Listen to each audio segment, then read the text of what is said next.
काय करावे काही कळना. सांगता का तुम्ही भावा बहिणीनं? आता तुम्हाला प्रश्न पडला असेल कशाबद्दल बोलायली ही बाई. तर तुम्हाला सांगू का, मला जायचे कामाला, नवराच जाऊ देईना. त्याच्यामुळं झाल्यात किरकिऱ्या. सकाळ उठून डबा बनवून वाट लावले कामाला. जाता जाता मी एवढं म्हणलं मायफलानी चालली जाऊ का हो मी तिच्या संग. त्याच्यावरूनच झाल्यात किरकिऱ्या. आता संध्याकाळी आल्यास काय आहे काय माहिती डिएंट. नाही तसं सांगून गेलेत बरं का. मला काय म्हणले,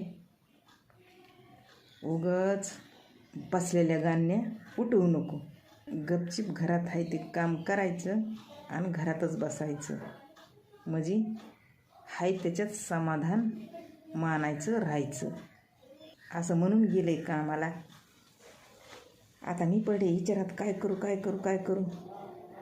लगेच तुम्हाला सांगायले काय करू. वाढवू का थांबू? अहो म्हणजे भांडत बसू का, मला काच जाऊ देनास कामाला म्हणून. असं झालेलं आहे पहिले बी एकदा. पण तेव्हा मी जरा तंदुरुस्त होते. आता जी आहे ती ह्या आजारानं घायाळ झाली आहे. तुम्हाला सांगू का, ह्या आजारातून निघाल्यास सुद्धा,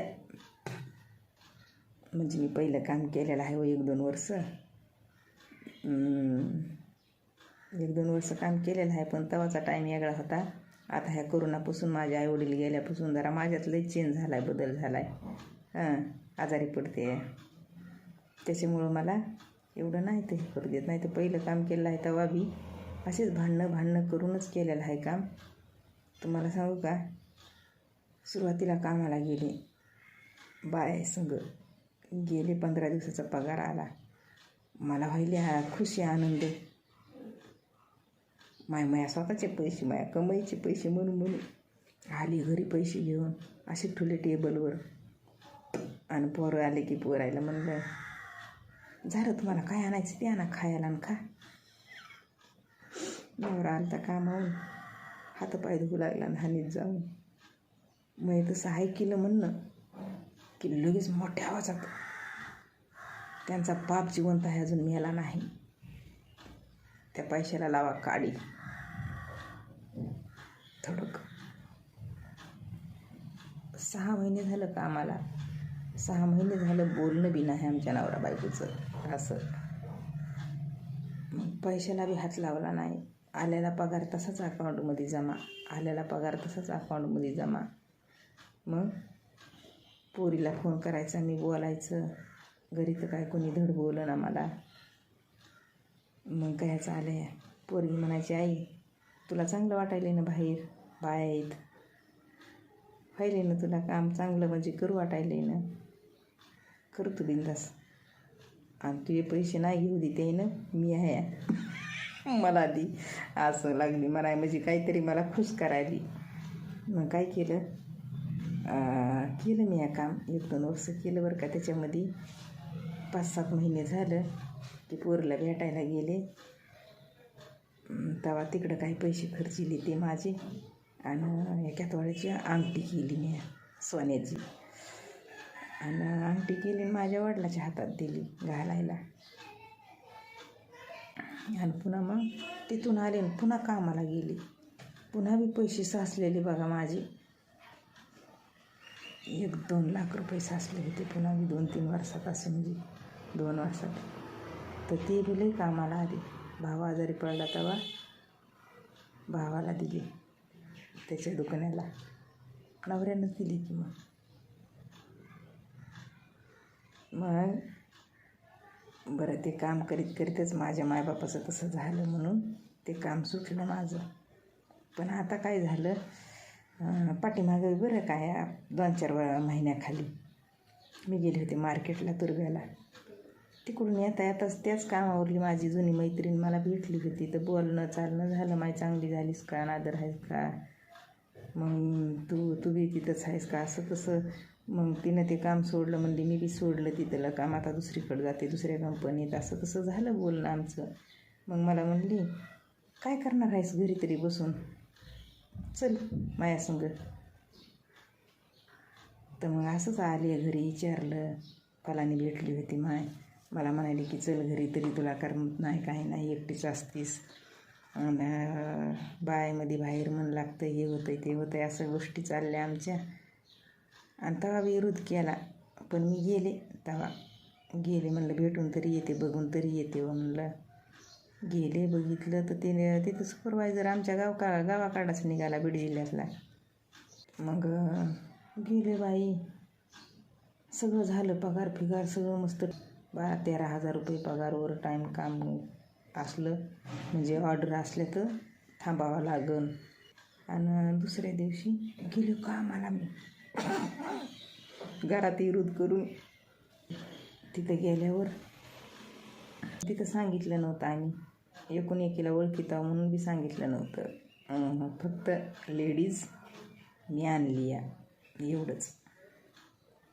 मग आली बाई तिथली मॅडम, मला सांगायली, मशीनवर नेलं मला, पाव लिटरवर नेलं, का तर नवीन आहे मी म्हणून. मग मला सांगितलं कसं भरायचं कॅरेट, कसं नाही, किती पिशव्या टाकायच्यात कॅरेटमध्ये एका.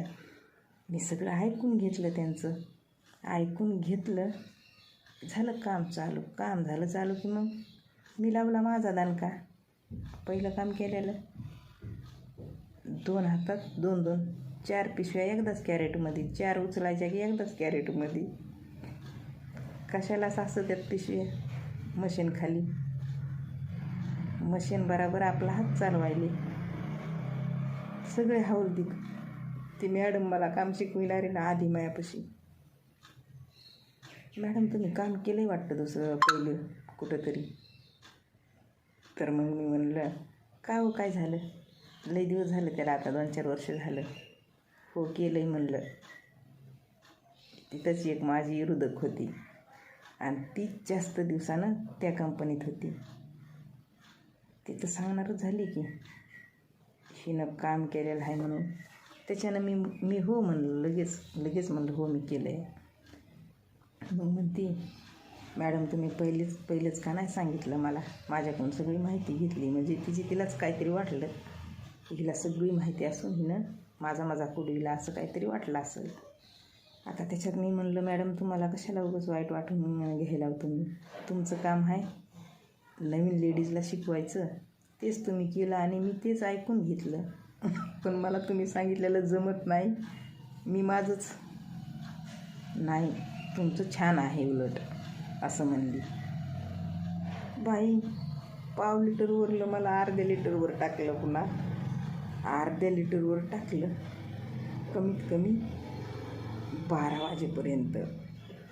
आणि पुन्हा डायरेक्ट 1 लिटरवर, 1 लिटरवरला न्याला कुठंतरी काढून आणि तिथं टाकलं मला 1 लिटरवर. कन कन कन कन कन कन. मग काय चालय, ऑपरेटर होते ओळखीचे, 4ला 4 पहिल्या कंपनीतले. पण हे चेहऱ्याला मी बांधलं होतं, त्याच्यामुळं मी त्याला ओळखूच नाही आले. त्याला ओळखू आले नाही म्हणून त्यांना काय वाटायचं आता हे आहे नवीन, आणि मशीन बंद चालू केली ना ती सेटिंग बिघडती, म्हणून ते काय करते नवीन लेडीजला म्हणजे चिडचिड करते. तर लागले तसंच करायला मला. कसं मावशी तुम्ही इथं नका, तुम्हाला नाही जमत, त्या मशीनवर जा, असे करायला लागले. तू मशीन चालू कर, बघूया जमतंय का नाही ती. कसलं आलं या. मग लागले माया मागं, ते तोंडाचं काढा. मी तोंडाला बांधलेलं. मी तोंडाला का बांधलं होतं माहिती आहे का, हे असे उद्योग काम केलेले मी सोशल मीडियावर व्हिडिओ काढत होते ना, म्हणजे व्हिडिओ काढते ना, आणि जर मला कोणी ओळखलं तर मला अपमान झाल्यासारखं वाटन, बघा म्हणून ही काय उद्योग करते, म्हणजे मलाच तसं कसं की गिल्टी फील होऊ लागलं. म्हणून मी तोंड झाकलं होतं, बांधून घेतलं होतं कारपानी, आणि त्यांच्यासमोर काय उघड वाटणं गेलं तोंड. मग लागले माझ्या मागं, सुपरवायझरला पाठवलं. कॅमेऱ्यात बघत आहेत ना साहेब लोक ऑफिसमध्ये, बघायले माझं काम. सुपरवायझरला पाठवलं. ते तोंडाचं काढायला हवा, तोंडाचं काढायला हवा. मी म्हणाले तोंडाचं तुम्हाला काय अडचण नाही. मग मॅडमला पाठवले. मॅडम आल्या माझ्याकडं. म्हणते का मॅडम तुम्हाला काही प्रॉब्लेम आहे का, हे तोंडाला तुम्ही का बांधलं एवढं. तर मी म्हणलं मला काहीच प्रॉब्लेम नाही, पण मला वास येत आहे म्हणलं दुधाचा, असं काहीतरी म्हणलं मी. मग पुन्हा आला सुपरवायझर ते गावाकडा. मला म्हणते गावाले गायकवाड काढावं एकदा तोंडाचं बघू द्या काय तर नेमकं. मी म्हणलं हे बघा मला ना असं परेशान करायचं नाही, तुम्हाला कामाशी मतलब आहे. तोंड उघडायचं आहे का नाही उघडायचं आहे, दाखवायचं आहे का नाही दाखवायचं, ते हे माझं पर्सनल आहे. बाई काय चालं या. आला की ऑफिसमधूनच साहेब, राहायला उभा माझ्या पुढं. मी आपली भरते म्हणजे पॅकिंग करते ते बघतंय, मी पॅकिंग करते ते बघतंय. काय करावं माय म्हणलं. पुन्हा तेच सुपरवायझर आला म्हणतंय गायकवाड आहे का हो, एकदा काढा ते तोंडाचं. म्हणलं बघा बरं. काढलं तोंडाचं, सगळे तोंड दातं बितं सगळं दाखवलं. तुम्हाला काय वाटलं म्हणलं. नाही हो, पण काय प्रॉब्लेम आहे नक्की. म्हणजे ते तंबाखू बिंबाखू ते पुड्या बिड्या खात्यात ना बाया असू द्या, तसंच त्यांना काहीतरी वाटलं असं, म्हणून म्हणलं जाऊ द्या. पण माझ्या मनात भीती नाही, मी व्हिडिओ काढते हे काय बरोबर दिसायचं नाही, उगाच हसी मजाक पुन्हा करीत राहते माझी. म्हणजे मला ही निमित्ते ना असं काहीतरी मला पुन्हा लई गिल्टी फील व्हायलं ना, म्हणून मी तोंड झाकलं होतं, बांधलं होतं. पण ते सगळं झालं. मग त्यांची ते चर्चा करायली बरं का. म्हणायले ही लेडीज जर टिकली ना आपल्यापाशी मस्त आहे म्हणायली, म्हणजे काम लई करते, काम मस्त. अरे बाबा काम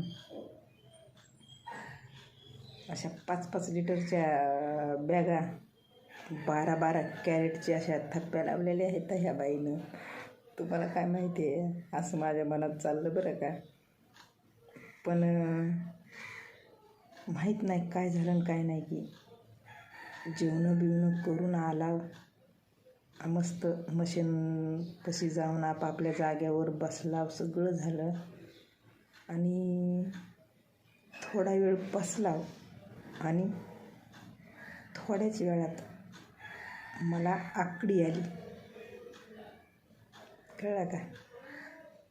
चक्क कामावर मला अटॅक आल्यासारखी आकडी आली, हातपाय वाकडे झाले आणि अशी थर लटलट शरीर व्हायलं माझं. रक्त पूर्ण घट्ट झालं. मग बघा एवढा हसी मजाक हसून खेळून एका दिवसात माहोल तसा बनवलेला. ऑपरेटर आपल्या ओळखीचे असल्यामुळं हां. एकदा त्यानं माझा चेहरा बघितला, पुन्हा सगळा प्लॅन आपल्याच कब्जात, असं झालं एका दिवसात. पण मला तिथेच खूप म्हणजे वेगळं झालं. तर घाम आला. कसला लय प्लॅनच्या बाहेर काढलं, पटकून मला ऑफिसमध्ये नेलं. मस्त हवाला फॅनला असं शांत झोपवलं. आणि पुन्हा मग माझ्याच फोनवरून माझ्या मुलाला फोन केला, नवऱ्याला फोन केला. गायकवाडला अशाला असं झालं आहे, काय करायचं, दवाखान्यात आम्ही घेऊन जावा का, तुम्ही यायला लवकर या. तोपर्यंत मी शांत झाले. माझ्या नवऱ्याकडं फोन दिला मला लावून बोलायला. कसलं आले मला रडूच यायलं, लय रडू यायलं, लय रडायले पुन्हा. मग म्हणजे मला लय रडू यायलं. फोनवर काहीच म्हणले नाही, तर फक्त मला म्हणायले शांत राह, शांत राह, शांत राह. लगेच आलाव आम्ही, आलावच आम्ही. आणि माझं नुसतं घायाळ झाली मी रडून. म्हणजे कसं तरीच वाटायलं. तिथं मला सगळ्या म्हणाल्या, ताई शांत राहावं, शांत बसावं, काय होत नाही तुम्हाला, असं तसं. मग कसलं आलं आहे, थोड्याच वेळात आली मला घ्यायला. आली की मग तिथं पुन्हा मग ते गावाकडला सुपरवायझर असं म्हणायला, काय गायकवाड, किती साहेब लोक खुश होते, एक माहोलच वेगळा झाला होता आपल्यामध्ये. चक्क साहेब लोक मला म्हणाले की, फलाण्या, ही लेडीज आपल्याकडे टिकायला पाहिजे. बघा तुम्हाला बरं वाटलं तर पुन्हा तुम्ही जॉईन करा आमच्याकडे काम. पण माझा नवरा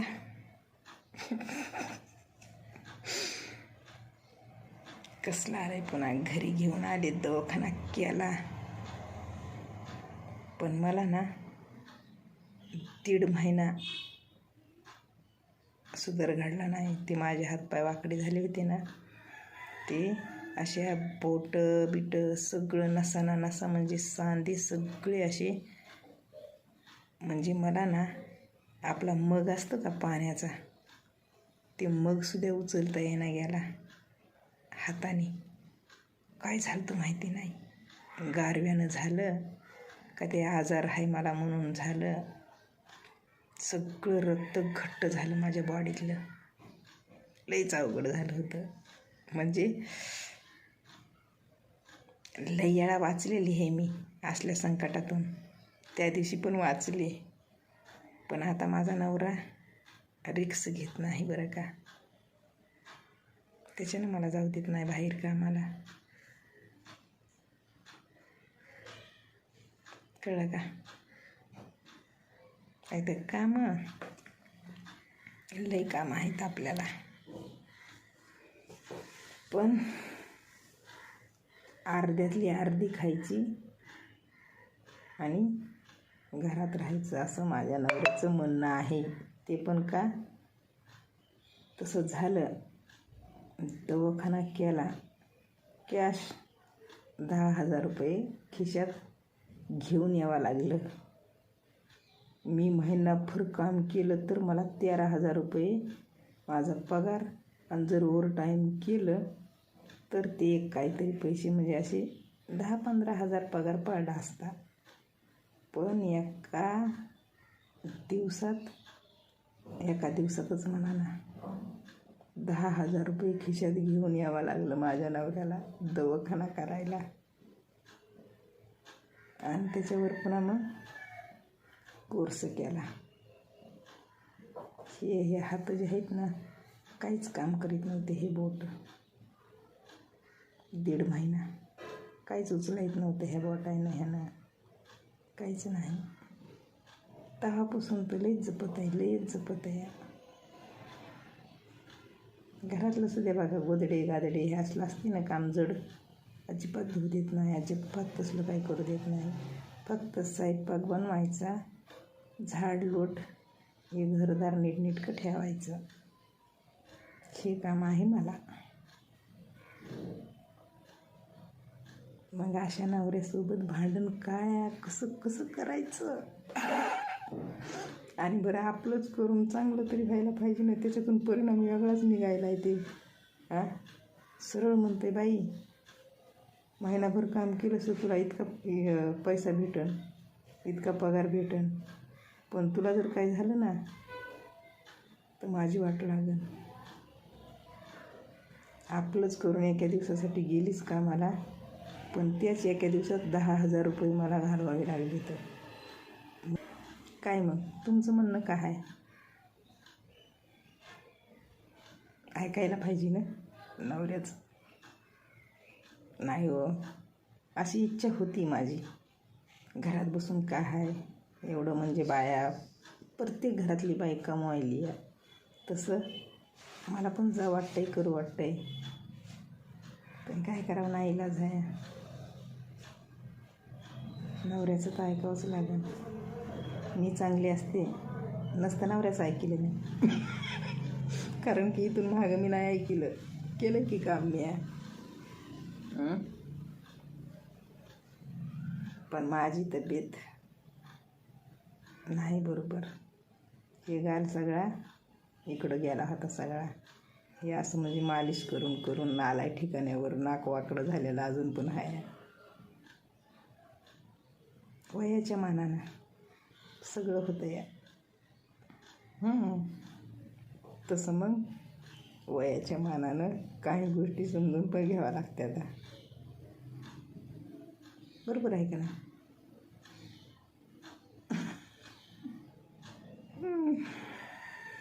तरीसुद्धा तुमचं काय म्हणणं आहे सांगा मला कमेंटमध्ये. बघा मग तुम्ही मला ओळखतात का नाही ओळखतात. तुम्हाला माझं बोलणं, माझे विचार, माझे व्हिडिओ माहीत नाही किती आवडतात का नाहीत आवडत. पण बघा, जरी मी तुम्हाला ओळखत नसेल तरी मी तुम्हाला माझ्या प्रत्येक गोष्टीत इन्व्हॉल्व करते. भावा बहिणींनो, मित्रमैत्रिणींनो, तुमच्या पुढं मी हे सगळं मांडते म्हणजे माझ्या आयुष्यात तुम्हाला इन्व्हॉल्व करते मी. कळलं का? जरी तुम्ही मला या व्हिडिओवर काही कमेंट करून बोललात तर असं नाही की मी तुमचं बोलणं समजून घेणार नाही. नक्की समजून घेईन बरं का. चांगलं सांगितलं तरी, वाईट कुणी मला बोललं तरी. चला बाय.